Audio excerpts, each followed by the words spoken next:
আসসালামু আলাইকুম। কি ভাবতাছেন? আজকে আবার গাড়িতে কই যাইতাছি গা? হ্যাঁ, আমি নিজেও অবাক হইছি। কারণ বাইর থিকা আইছিলাম বউর বাজারে। আইয়া এই বন্ধুর লগে দেখা হইয়া গেছে গা। বন্ধু কও ওঠো গাড়িতে। আমি কই কেরে কই যাইতাম? কও ওঠো না ঘুইরাই গা। যাক আমিও ফালদা গাড়ির মধ্যে উঠে গেলাম গা। ওঠার পরে বন্ধু দিল এক টান বাঞ্ছারামপুরের উদ্দেশ্যে। আমি কি বাঞ্ছারামপুর কোনো যাইবেন আবার? যামু কাটাখালী, ভাড়া আছে একটা।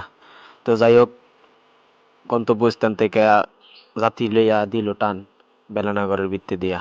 বেলানগরের রাস্তাঘাট আপনারা দেখাইতাছি। বেলানগর ফাঁড়ি দিয়ে আমরা উঠমু যায় হইতেছে গিয়া ডাইট্টা চক দিয়া।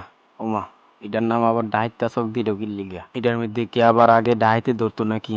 যাই হোক আমি জানি না। আমরা দেখতে দেখতে আইয়া পড়ছি মেইন রোড। এই রাস্তাটা হইতেছে গিয়া বাঞ্ছারামপুর টু কোম্পানিগঞ্জ রামচন্দ্রপুর রোড। এইটা দিয়ে সেরা কোম্পানিগঞ্জ যাওয়া যায় বাঞ্ছারামপুর থেকে, এবং কুমিল্লাও যাইতে পারবেন। আর দেখতে দেখতে আমরা এখন ফতেপুর মোড় ফাঁড়ি দিয়ে আইয়া পড়ছি একটা স্টিল ব্রিজ। আর আমরার বাইর থেকে বাঞ্ছারামপুর অথবা ফেরিঘাট যাইতে এরকম ছোট বড় অনেক ব্রিজই পড়ে, যেগুলা কিনা বাংলাদেশের ভিত্তিও পাইবেন না। মা, এটা আবার কি কইলাম? না না, আমরা দেশ তো বাংলাদেশের ভিত্তই আমরা গেলাম। না না, ভুল কইয়া নিলাম। যাক সরি। এখন আয়া পড়ছি আমরা আসাদনগর ব্রিজ। এটা কিন্তু ব্রিজটা অনেক বড় একটা ব্রিজ। এই নদীটা যায় সেটা মেঘনা নদীর লগে লাগছে।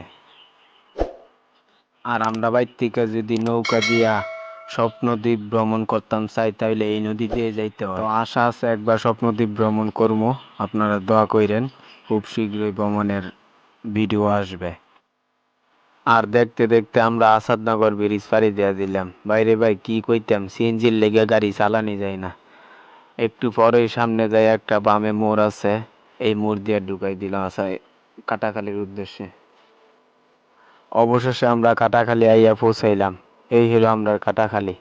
আমাদের কাটাখালী আহামরি এত একটা সুন্দর না। লো বাজেটের মধ্যে যারা যারা ঘুরতে চান তারা এখানে আইতে পারেন।